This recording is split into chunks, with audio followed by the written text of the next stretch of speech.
Bonjour et bienvenue sur Radio Erasmus+. Aujourd'hui, nous allons parler des changements écologiques et environnementaux qu'a fait la Slovénie pour entrer dans l'Union européenne.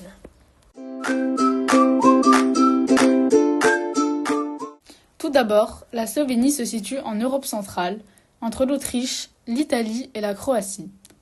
Elle compte environ 2 130 000 habitants, l'équivalent de Paris.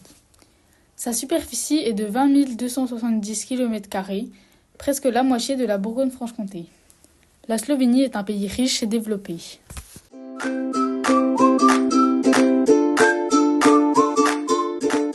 La Slovénie protège la nature et les espèces menacées grâce au réseau Natura 2000.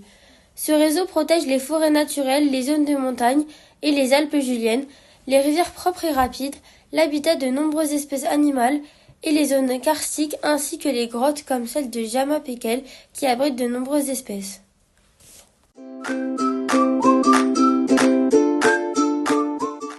Le pays a investi massivement pour entretenir ses réseaux et moderniser ses stations. La Slovénie essaye de mettre en place des dispositifs permettant de donner accès à l'eau potable pour tous, comme à Celje où la plupart des fontaines sont potables pour réduire l'achat des bouteilles en plastique.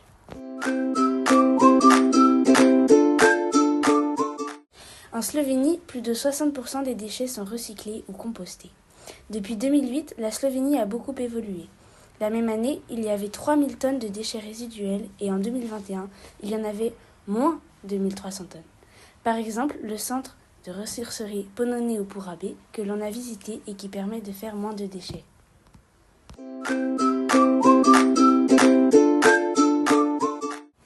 La Slovénie a beaucoup investi dans les énergies propres.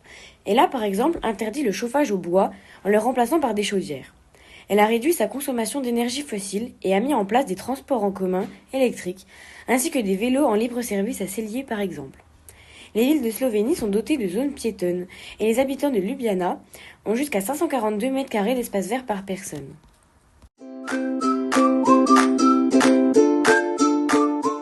Ce pays a dû adopter certaines lois européennes, comme par exemple les lois environnementales, économiques et des travailleurs.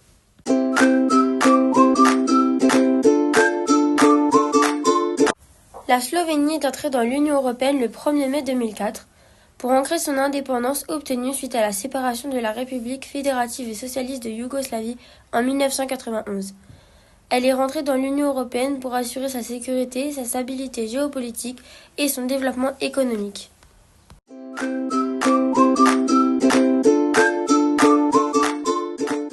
Vous étiez bien sur Radio Erasmus+. Ce podcast a été présenté par Zélie, Amélie, Adèle, Madeleine, Wissem.